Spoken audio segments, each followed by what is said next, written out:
Christmas is supposed to feel warm. It's supposed to smell like food, sound like laughter, and feel like safety. But that night, Christmas felt cold. So cold that even now, years later, I still feel it in my chest. I remember standing at the door of my parents' house, my hand frozen on the handle, my daughter holding my coat with both hands. She was 8. Too young to understand tension. Too innocent to sense danger, she whispered, "Mum, why is everyone so quiet?" I smiled, that fake smile parents learn. The kind you wear when you're breaking inside but don't want your child to see it. "It's just a grown-up thing," I said softly. "Everything's okay." But it wasn't. The house looked the same lights, same decorations, same tree my mother insisted on using every year. But something was wrong. You know that feeling when a room looks familiar, yet feels hostile? That was it.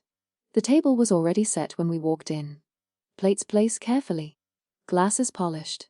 Too perfect. My father didn't hug us, my mother didn't smile. My brothers avoided my eyes, and that's when I knew. This wasn't a family dinner. This was a decision night. I helped my daughter sit down. She swung her legs under the table, humming a Christmas song. I wish I had left then. I wish I had trusted the fear sitting in my stomach. But I didn't. And 5 minutes later, my entire life shattered. I wasn't always the problem child. I was the responsible one. The one who followed rules. The one who helped my mother cook. The one who defended my father when others complained about him. I married young. Not because I was careless, but because I believed in love. And when my husband left, my parents didn't comfort me. They judged me. She couldn't keep a man. That's what happens when women think too much. She embarrassed us. Those words followed me everywhere. Even after I rebuilt my life. Even after I raised my daughter alone. Even after I worked 2 jobs just to keep her smiling. Nothing was ever enough.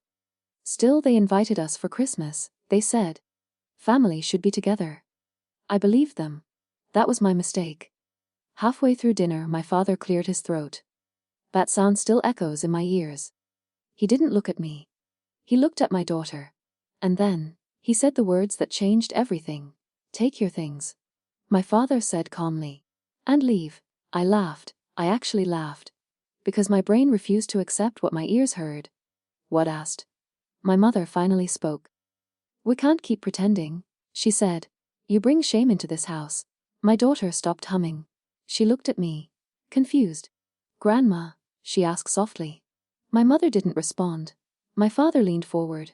"You and the child," he said, "and never return." The room went silent. No one defended us. Not my brothers, not my aunts, not a single person. I felt my daughter's hand shaking in mine. "Mom?" she whispered.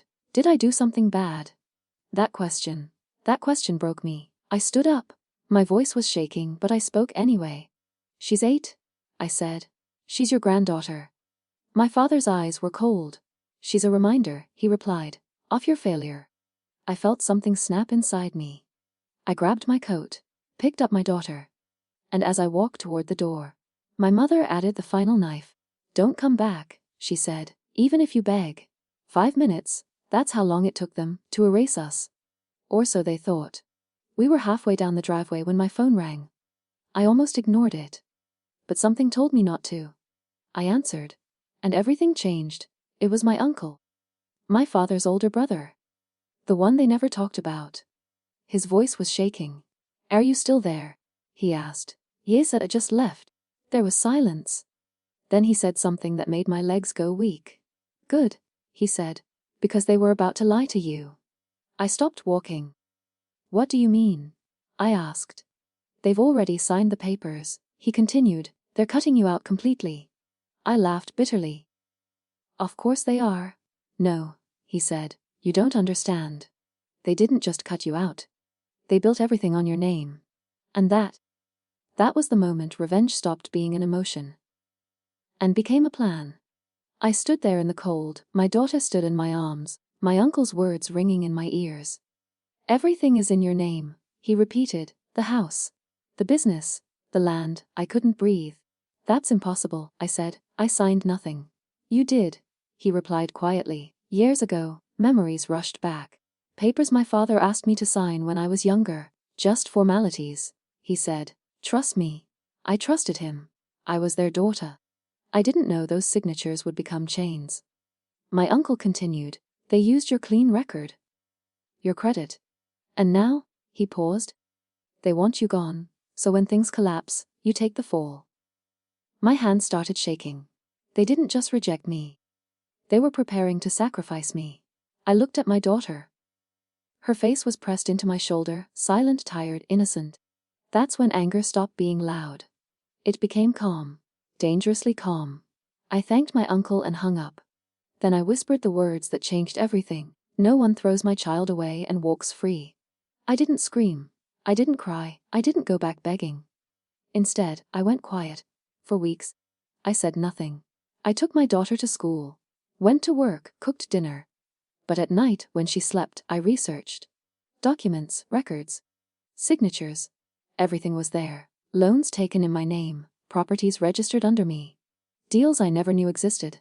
They weren't rich. They were pretending. And they were using me as the mask. I met a lawyer. I didn't tell him my story. I showed him proof. He leaned back and said something I'll never forget. If you stay silent, he said, you lose everything. But if you speak, he paused, they lose everything. That night, I made my choice. I wouldn't attack. I would expose. Slowly, cleanly. And they wouldn't see it coming. 3 months later, my father called. His voice was different, polite, nervous. We need to talk, he said. I'm busy, I replied calmly. But I'll come by tomorrow. Silence. They didn't expect that. The next evening, I walked into that same house. Same table, same chairs. But this time, I wasn't a guest. I was the owner. They didn't know it yet. My mother offered tea with shaking hands. My father avoided my eyes. I placed a folder on the table. I just wanted to return something, I said gently. They stared at it. What's this? My father asked. Everything, I replied. Loan records, ownership papers, signed contracts. My mother gasped. My father's face turned pale. You lied, I continued. You used my name. And then you tried to erase me. My father finally looked up. We did what we had to, he said. For the family. I leaned forward. You forgot something, I said softly. I am the family. I didn't take revenge in private. I waited. Until the family gathering, until everyone was there. Relatives, friends, neighbors. Smiles everywhere. My father stood proudly, telling stories. I stood up. Can I say something? I asked. The room went quiet. I didn't shout. I didn't accuse. I simply told the truth. How my name was used. How my child was rejected. How I was told to disappear. Gasps filled the room. My father tried to interrupt. I raised my hand. For years, I said, I thought silence was respect. But silence is what allowed this. I turned to my daughter. She stood beside me. Brave, calm. This, I said, is my family now. People started leaving. Whispers followed. Reputations cracked. And my parents sat there, speechless. The silence after that gathering was any argument, no calls, no visits, no fake concern. For the first time in my life, I wasn't chasing their approval. They were chasing survival. Within weeks, the truth spread. Banks started calling, investigations began, accounts were frozen. And suddenly, my parents weren't respected elders anymore. They were desperate people with nowhere to hide. One evening, my phone rang. It was my mother. Crying. Not soft crying, not emotional crying. Panic crying. We didn't mean it. She sobbed. You know we love you. I closed my eyes. Love. Love doesn't throw a child out on Christmas. Love doesn't use your name like a shield. I know, I said calmly. You meant to protect yourselves. She went quiet. Then she whispered, can you fix this? I looked at my daughter doing homework beside me. Peaceful. Safe. No. I replied. And for hung up first. The legal process took months. But truth doesn't rush. It waits. And then it arrives fully dressed. The house, the same house they told me never to return to, was legally mine. When the final papers were signed, the lawyer smiled. Congratulations, he said. You're free. Free. That word felt strange. I stood in front of the house one last time. Not to celebrate, but to let go. I didn't go inside. I didn't need to. Some places are only powerful when you fear them. I sold it, not for revenge, but for release. With that money, I bought something better. A future. One night, my daughter asked me a question. "Mom," she said, "why don't we visit Grandma anymore?" I sat beside her, careful, honest. "Because," I said softly, "some people don't know how to love safely." She thought for a moment. Then she smiled. "That's okay," she said. "I feel safe with you." That was it. That was everything. Not money, not justice, not revenge, safety, peace. I realized something then. They didn't lose me that night. They lost the right to me. People think revenge has to be loud. It doesn't. Sometimes revenge is living well. Sometimes justice is choosing yourself. And sometimes, the strongest response to betrayal is refusing to carry it any longer. My parents wanted me gone. They wanted silence. They wanted control. What they got instead was the truth, and a daughter who finally learned her worth. So if you're listening to this, if someone ever tells you to disappear, remember this. You don't need permission to exist. You don't need approval to protect your child. And you don't owe loyalty to people who break you. Because family isn't who shares your blood. Family is who never tells you to leave. People think the story ends when justice is served. It doesn't. That's when the real change begins. Months passed. Life didn't suddenly become perfect. But it became honest. No walking on eggshell and waiting for approval.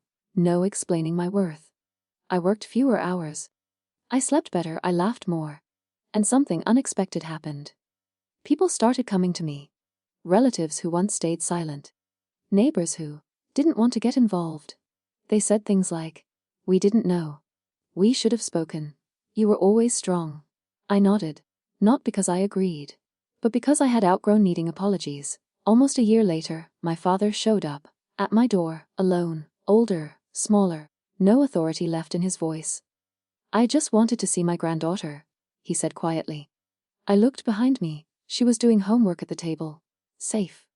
Smiling, I stepped outside and closed the door behind me. "You had your chance," I said. He nodded. "I know." For the first time, he didn't argue. "I taught you to be strong," he said. "I didn't expect you to use it against me." I looked him straight in the eyes. "I didn't use it against you," I replied. "I used it for my child." That's when he broke. Not loudly. Just a quiet collapse of pride. I didn't feel joy. I felt closure. And that was enough. The next Christmas, there was no big table, no forced smiles, no fear, just a small apartment, a small tree, and real laughter. My daughter helped decorate it. She looked at me and said, "Mom, this is my favorite Christmas ever." I swallowed the lump in my throat. "Mine too," I said. Because for the first time, no one could take it from us. Some families teach you love. Others teach you survival. Both lessons matter. But only one deserves your loyalty. If someone ever tells you to leave, if they try to erase you, if they treat your child like a burden, remember this story. Not everyone who loses you will admit they were wrong. But they will feel it, every single day. Because the strongest revenge is becoming untouchable. Time passed. Not days. Not daughter grew taller, stronger, more confident. She stopped asking about grandparents, stopped remembering the night that broke me. And I realized something important. The pain didn't disappear, it expired. Meanwhile, life wasn't kind to everyone. My parents aged faster than they should have. Without control. Without respect. Without the family they once ruled. People stopped visiting them, stopped calling. Because fear only works when people are afraid. And no one was anymore. One afternoon, I ran into an old neighbor. She looked surprised to see me. "You know," she said, "your parents talk about you a lot." I smiled politely. "What do they say?" She hesitated. "That they lost the best thing they ever had." I thanked her and walked away. Because some realizations come too late to matter. My daughter is older now. Old enough to understand. One day she asked me something unexpected. "Mum," she said, "if they ever say sorry, would you forgive them?" I thought carefully. Then I answered honestly. "Forgiveness," I said, "doesn't always mean access." She nodded. "I like that," she said. "So do I." Because here's the truth. Not everyone who hurts you deserves punishment. But not everyone deserves a second chance either. Some people are lessons, and once learned, they're no longer needed. If you've ever been told to leave, if you were made to feel small, if someone tried to erase you. Let this be a reminder. Walking away doesn't mean you lost.